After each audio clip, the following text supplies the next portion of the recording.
Bonjour à tous. Nous sommes à Cannes-Mougins, au sud-est, qui a connu de nombreux tournois, et notamment du Tour européen. Mais aujourd'hui, on n'est pas tellement là pour parler de Cannes-Mougins, mais plutôt de deux membres de Cannes-Mougins, que sont Marc Langasque, vous connaissez bien sûr le joueur de Ménégo, son fils Romain, ainsi que Michael Paul.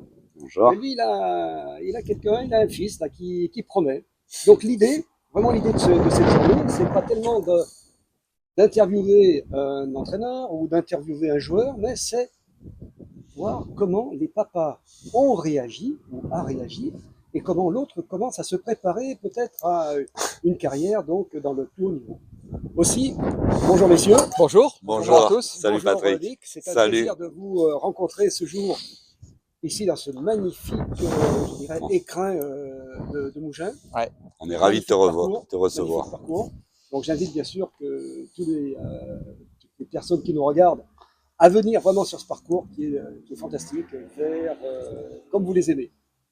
Or donc, vous avez bien compris qu'on va parler de vous, messieurs. On va parler un petit peu de vos enfants, mais disons que c'est un peu le satellite, les enfants. Hein. Donc toi, c'est un grand satellite puisqu'il y a actuellement avec Singapour. Ouais. Voilà, donc tu nous as dit, la petite aparté, tu nous as dit qu'il faisait un programme, il y avait un souci. Oui, aujourd'hui, il y avait le programme que, comme ils ont toujours sur le Tour européen, et Romain en faisait partie. Et a priori, il m'a fait un petit message tout à l'heure en me disant écoute, tout va bien, je m'éclate, mais bon, on a fait que 3 trous. Il pleut des cordes et a priori, ça se pose pas super bien pour les 2 ou 3 prochains jours. Bon. Mais ça fait partie du jeu, ça fait partie de leurs conditions et c'est Je sais pas ce que habituel. tu en penses, Mick, mais un programme de 3 tours, de 3 trous, ça fait court. Ça fait assez court, effectivement. Bon, donc, il faut commencer bien sûr par l'un, soit par l'un, soit par l'autre. Je vais commencer par Marc. Marc, bon, on dira comment ton fils Romain est-il venu au golf. Alors, je dirais que c'est relativement facile, parce que toi, tu es déjà un bon amateur. Donc, est-ce que quand est-ce que tu as senti que ton fils... Alors en 2 mots pour faire court, parce que l'histoire elle peut être longue, mais en 2 mots, je jouais au golf quand Romain avait. Moi, j'ai commencé, c'est simple, j'ai commencé en 93 et donc Romain est né en 95, donc j'avais déjà 2-3 ans de golf. Et j'étais passionné, c'était devenu une obsession comme pour beaucoup de golfeurs, on connaît ça.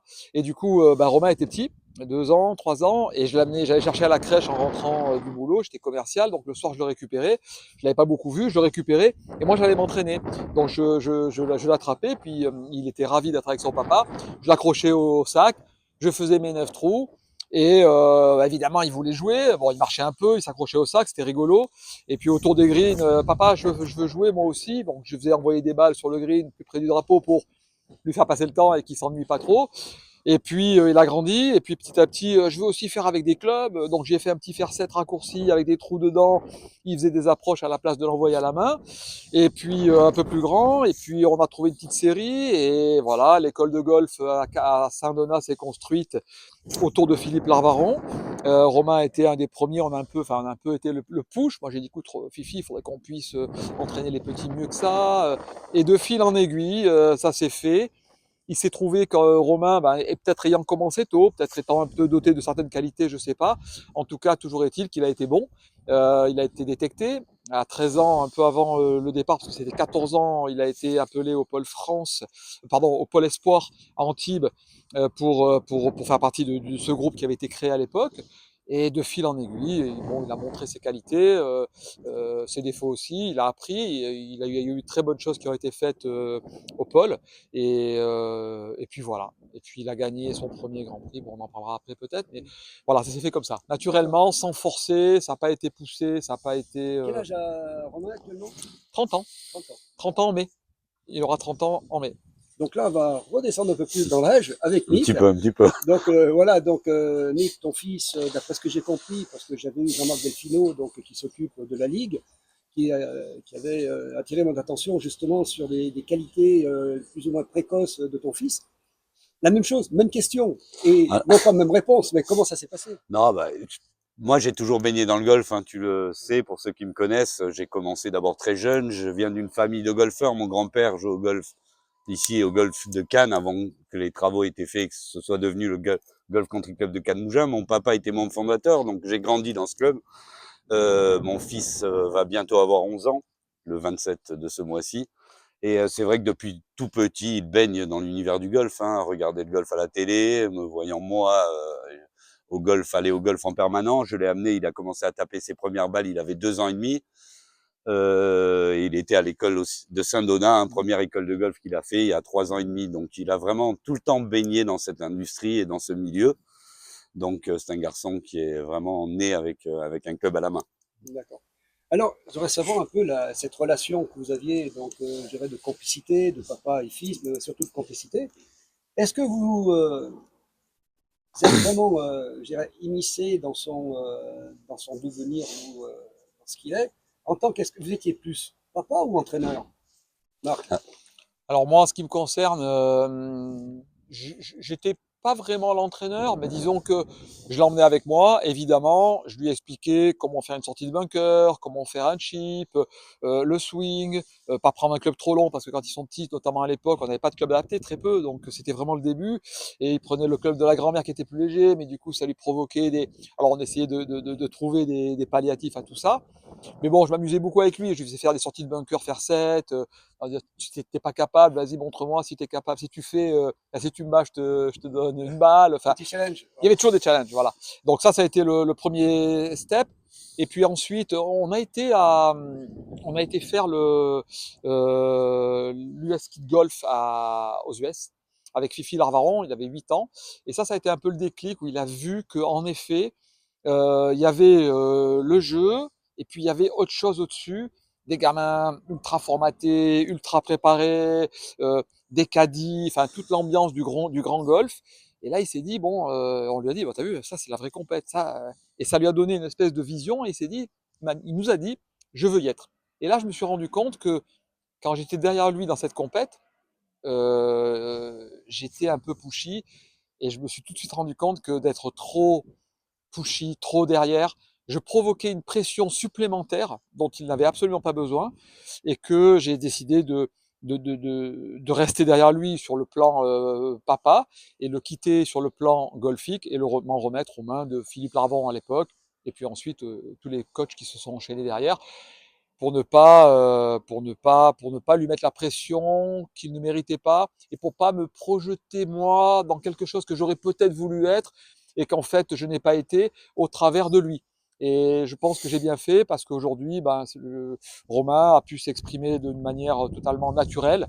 Et c'est vrai que, alors on a tous encore cette tendance, hein, je sais pas toi, Nick, mais on le voit faire, on dit putain, pourquoi tu fais pas ça? Mais on se dit putain, mais moi je le fais aussi, calme-toi mec, déconne pas.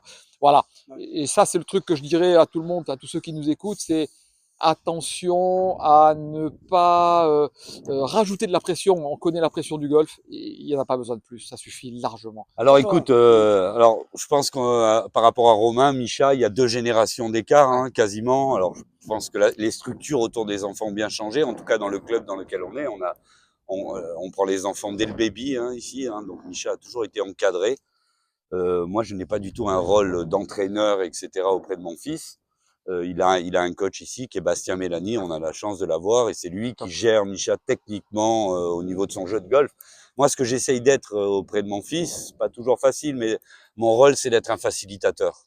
C'est-à-dire de faciliter, de lui trouver les bons entraîneurs, les bons coachs physiques, la bonne relation avec la Fédération française de golf, l'organisation dans son programme. Donc d'être un facilitateur. Alors moi, je suis golfeur, hein, j'ai beaucoup joué au golf, et c'est vrai que je pousse mon fils vers la performance. Alors c'est quelque chose que j'essaie de gérer, mais qui est pas facile, hein. Tu l'as dit, actuellement, par exemple, je le suis sur toutes ses parties de golf en compétition. Il semblerait, là, il a encore la demande, hein, comme je vous l'ai dit, il va avoir 11 ans, il est encore petit quand il fait les Grands Prix U12. Il me dit que ça le rassure, etc. Et moi, j'essaie de pas avoir de gestes sur les parcours, d'essayer d'être très flat pour pas lui montrer aucune émotion, aussi bien quand il joue bien que quand il joue mal. Surtout, Chose assez difficile pour dire la surtout qu'on vérité. sait que le langage corporel est Et très beaucoup plus démonstratif que le langage certain. normal, ouais. Certains, C'est vrai que, dans les règles aujourd'hui, dans les Grands Prix, pour les parents, en fait, on n'a pas le droit de s'approcher de son enfant, hein. Donc on reste toujours à une distance. En général, on se met aux tombées de drive ou aux tombées de green. et on n'a pas le droit de leur parler pendant les compétitions.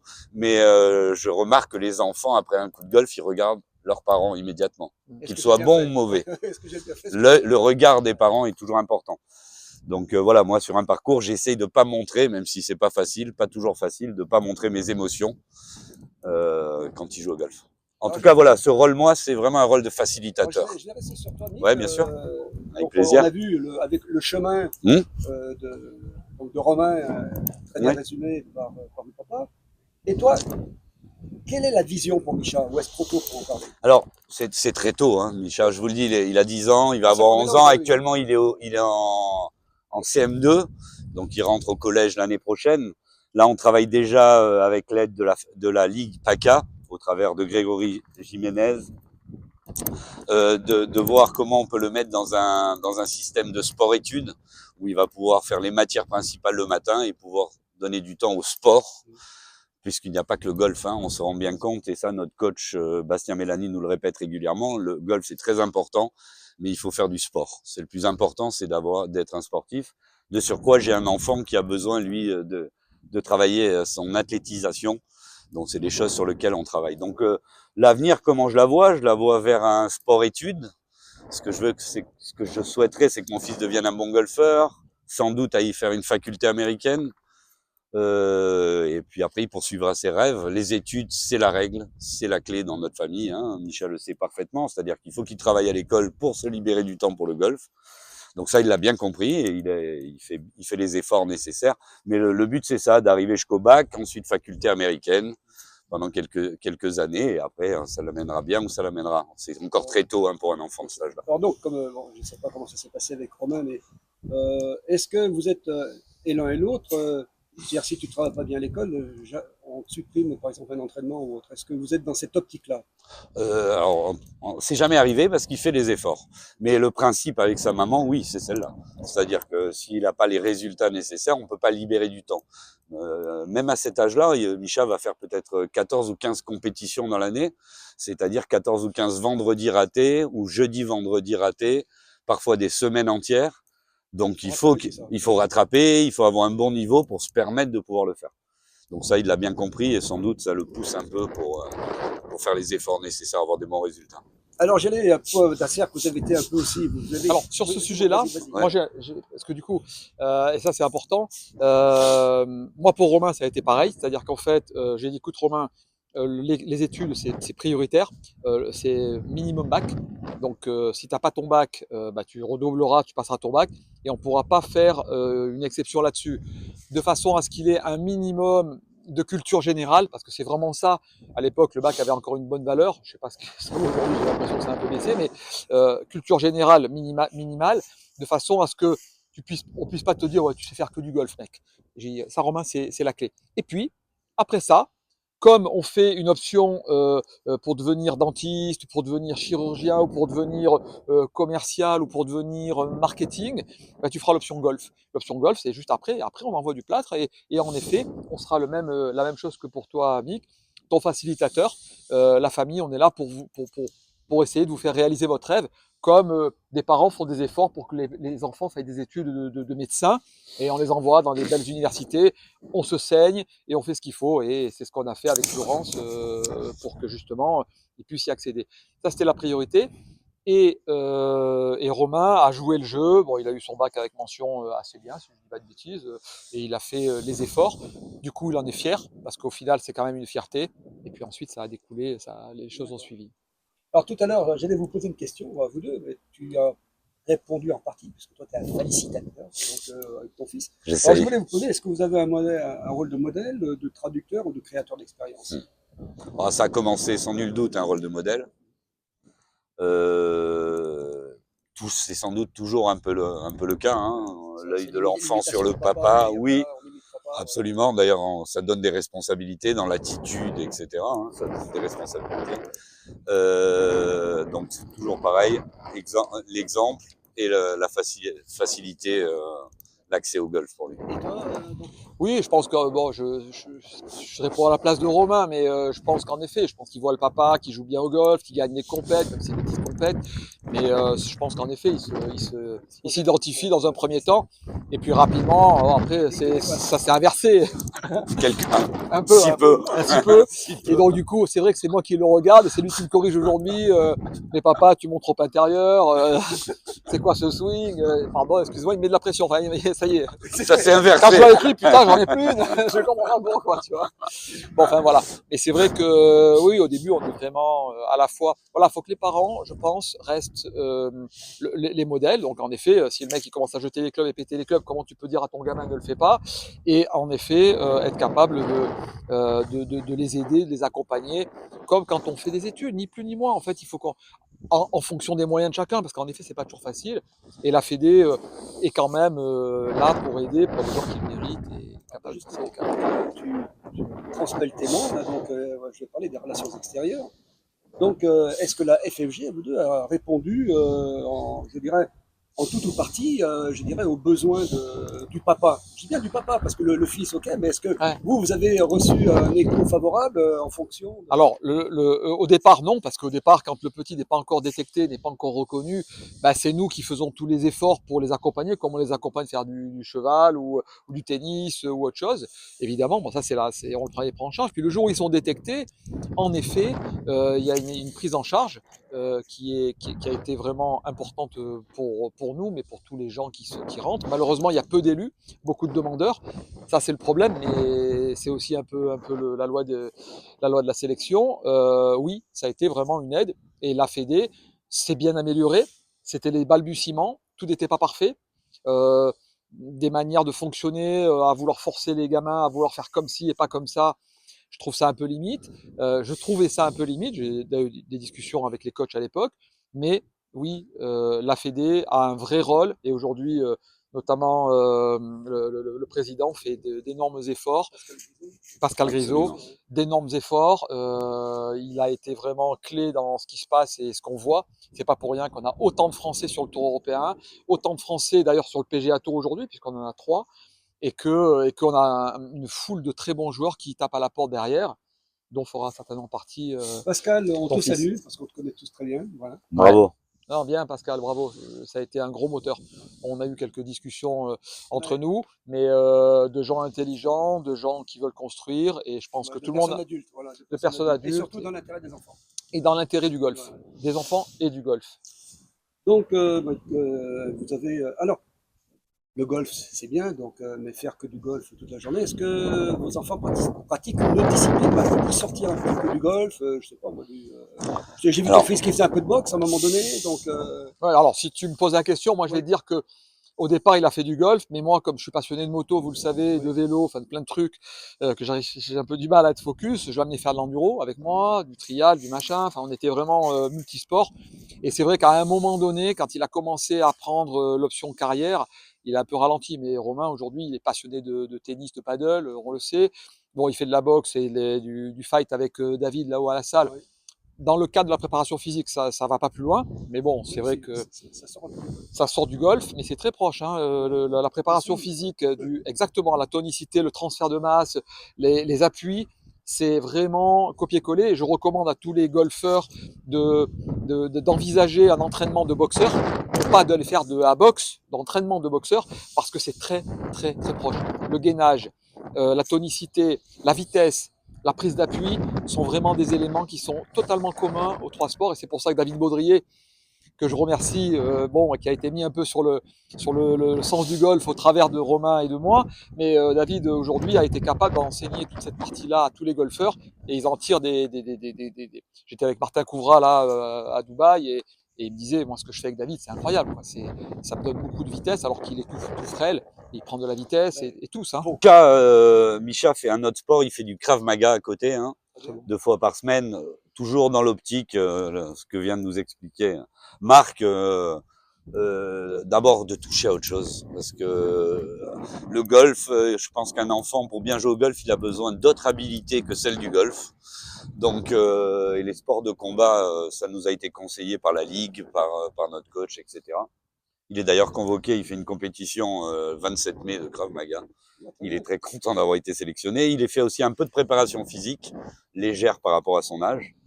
Et il fera un autre sport l'année prochaine, sans doute de l'athlétisme, etc. Pour encore une fois travailler sur d'autres créneaux musculaires, etc.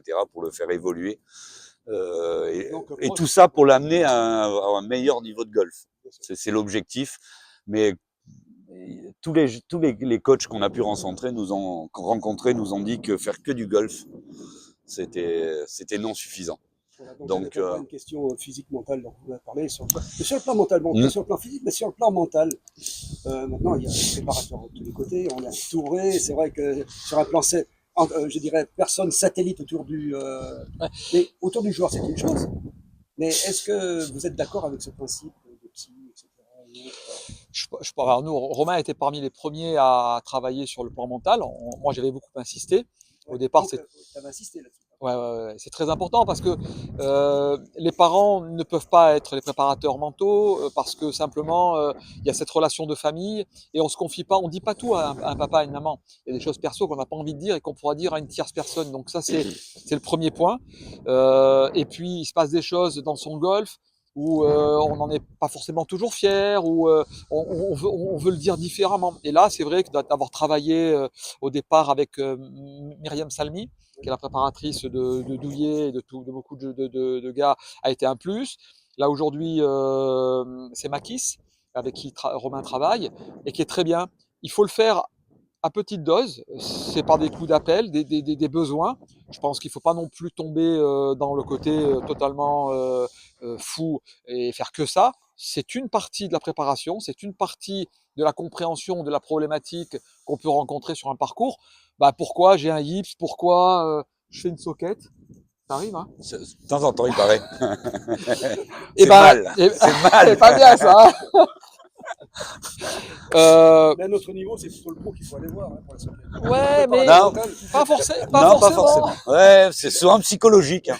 Parce que quand tu tapes bien pendant 14 trous et que tout d'un coup tu te mets à partir en couille, là, tu te dis, bon, mon swing il s'est pas envolé, comme dirait Benoît du Colombier, il est pas parti là salut Benoît, dans les 5 minutes. Qui a été une grosse part de la réussite de Romain et je le salue également. Non, mais le côté psychique. Alors souvent les préparateurs techniques sont le préparateur mental, ce qui a été le cas de Benoît. Mais ensuite il faut s'en détacher parce que c'est important quand même de pouvoir se confier sur d'autres points, mais tout le monde doit travailler ensemble parce que ce qu'on peut voir dans une préparation physique ou dans une préparation technique peut se ressentir ensuite et être expliqué sur le plan mental. Et c'est vrai qu'un ensemble de choses est commun. Après, il faut que, bien sûr, le gamin soit prêt à le recevoir. Et ça se fait par petites doses au départ. Il faut apprendre à le gérer. Pour Micha, on est au balbutiement, on commence. Et c'est vrai que là, la Ligue nous aide beaucoup. Hein, c'est elle qui nous ont présenté une préparatrice qui s'appelle Anaïs. Hein. Micha a commencé ses premières relations avec elle. Je commence à avoir les premiers feedbacks. Alors, je dirais que pour Micha, quelque part, une de ses qualités, mon fils, c'est justement son approche mentale. C'est un garçon sur un parcours, on voit pas s'il a fait un double bogey ou un birdie. C'est-à-dire qu'il n'est pas pris par les émotions. En tout cas, il n'est pas pris visuellement. Ce qui se passe à l'intérieur, il y a que lui qui le sait.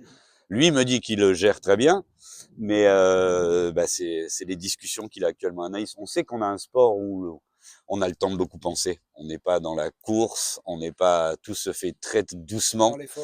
Donc, et ça, je l'ai lu vraiment, et je l'ai entendu partout. L'approche psychologique est très importante pour pouvoir jouer à très haut niveau au golf. Donc, je crois que la plupart des joueurs sur le tour aujourd'hui ont un préparateur mental. Ouais. La plupart. Et il y a un bouquin sympa, c'est Être un champion dans sa tête, coécrit par Makis d'ailleurs, qui est vraiment intéressant à lire. Je le recommande à tous parce que c'est vraiment bien.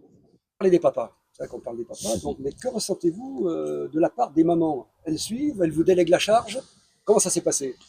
Alors moi de mon côté, ma femme se déplace avec nous, on part en famille nous, quand on va faire un tournoi. Ma femme va gérer plutôt le côté alimentaire, bien boire, logistique, etc. Et moi je m'occupe plutôt du côté golfing. Donc on a tous ensemble, on arrive à gérer ça. Et en ce qui me concerne, nous, malheureusement, on s'est séparés avec Florence en 2005. Et du coup, c'était, vu qu'on est resté en bon terme et qu'on l'est toujours énormément aujourd'hui, ça se passe super bien. On se séparait un petit peu, une fois c'était l'un, une fois c'était l'autre. C'était plus souvent elle et surtout la grand-mère de Romain, qui a beaucoup compté pour lui, qui l'a amené énormément, Annie, je sais pas si certains la connaissent, et du coup, elle a été vraiment là pour l'accompagner, pour l'amener sur les tournois. Et au final, c'était bien parce que quelque part, ça a permis de ne pas avoir la pression du papa ou de la maman. La maman est très inquiète, Florence, elle veut pas avoir les scores, elle sait pas, elle tremble derrière le truc. Moi, je suis beaucoup plus dans le truc parce que je sais ce qu'on vit, j'ai envie de, justement, on veut toujours essayer de les aider parce qu'on sait un peu ce qu'ils vivent avec la pression. On l'a vécu, on a eu des matchs par équipe, même si c'est pas le même niveau, mais chacun à son niveau vit quand même une pression. Et bon, voilà, on veut essayer de leur donner le meilleur, mais les mamans le vivent, je pense, très intensément, même si parfois elles le cachent. Il doit te dire de ta femme, peut-être, elle ne doit rien dire, mais en fait, elle flippe. Bah ouais, moi-même. Hein. Bah oui, tout ça, bah oui. On a envie que nos enfants s'amusent et prennent, ils prennent du plaisir aussi. Mais souvent, on se rend compte que quand ils sont sportifs, ils aiment la compétition. Le plaisir, on le prend souvent dans la performance. Oui. Et quand ça va pas, tu pleures. Et quand ça va pas, voilà, c'est plaisir, difficile. surtout à la fin de la partie où tu l'as pas. Ouais, exactement. Si Voilà. tu as performé. Voilà. Bon, ben sur ces bonnes paroles. Ouais, juste un dernier truc important pour tout le monde, parce que souvent on veut faire performer ses enfants au plus haut tout de suite. Et non, il faut vraiment passer par toutes les étapes. Je gagne dans ma région, enfin dans mon département, dans ma région, dans mon pays, alors dans mon club d'abord, exactement, hein, c'était mon département, je voulais dire le club, et puis ensuite, pourquoi pas au niveau européen, au niveau mondial, puis pro, mais il faut être capable de gagner, ou en tout cas de grandement performer à chaque niveau. Parce que de vouloir sauter les étapes, c'est très mauvais. C'est vraiment une grande recommandation. Ça vaut pour les enfants, mais ça vaut aussi pour les papas et pour tous ceux qui jouent au golf. Mais vraiment être capable d'aller performer à son niveau, step by step, pour prendre confiance. Parce que de vouloir les emmener trop vite, trop haut, on les détruit. Parce que quelque part, ils voient des gens qui jouent beaucoup mieux et ils se disent j'y arriverai pas. Et puis ils se sous-estiment. Et ça, c'est très mauvais. Voilà, il faut rester dans le positif. Toujours, toujours, toujours. On va essayer, Marco. Voilà. Step by step. Bon, eh bien, écoutez, merci à vous deux. Merci Patrick. Merci. Voilà, c'est Patrick. C'était un plaisir. C'était passionnant. J'espère que vous aurez pris autant de plaisir à regarder la vidéo que moi j'ai eu à entendre leurs réponses. On se donne rendez-vous pour un prochain interview avec Jean-Marc Delfino, donc de la Ligue PACA, qui nous expliquera exactement son niveau de détection. Quel est son rôle. Merci, à très bientôt et bonne route à vous deux les papas. Merci beaucoup. Merci. Merci Patrick.